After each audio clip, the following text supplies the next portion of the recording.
and I felt like a rock star. Like, I would walk the halls of the school, and these kids would be screaming out my name, and it sounds lame, but it was fun. It was like I was a celebrity all over the school building. And so I enjoyed my job. I was thrilled with the position of ministry that God had me in. And so now I'm married to a minister, which is fulfillment to a dream I've always had. And I know that God has called me to leave my career and join my husband in ministry, but my role is looking a whole lot different than I had ever imagined. I'm being humbled in a way that was really necessary, but it was painful. And it all comes to a head when we take this speaking engagement to Oklahoma.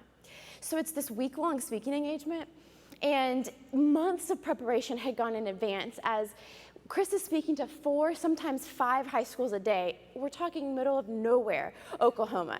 And so we're driving all around, and Chris has this really cool talk that he's doing on character building because it's in public schools. And so he's doing his character building talk, but it was the same exact character talk every single time. Like, he doesn't change the words at all. And so I'm sitting there and I'm like, I'm going blue in the face because I'm just tired of the talk. My attitude, like I said, it had tanked.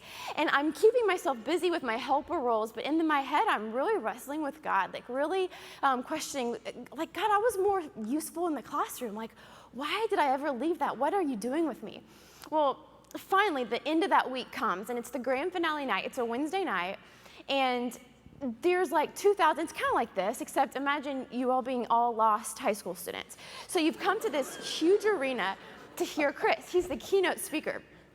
And he had this awesome talk planned. The worship started. All the excitement is in the room. And I look over at the IT guy, and he's fumbling with Chris's laptop. And I'm like, that's weird. Like, I thought we had that set up.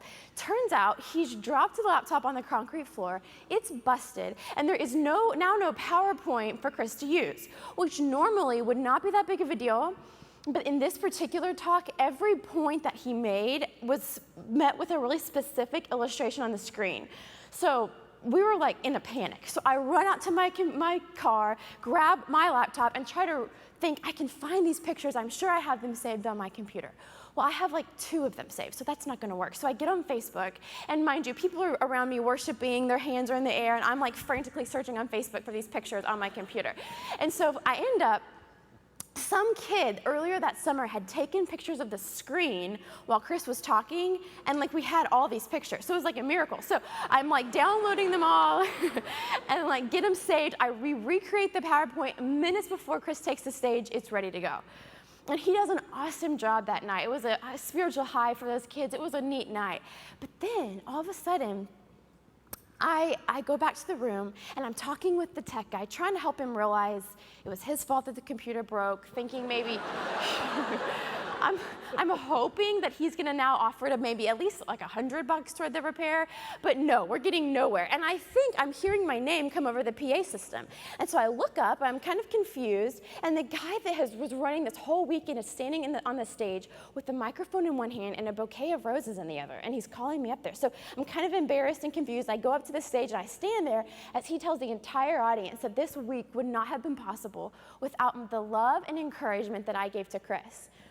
And so as I look out on the crowd that's now erupting in applause, I'm sitting there feeling like for the first time, my Heavenly Father, for a moment, is reminding me of his value and his reward for my role as a helper.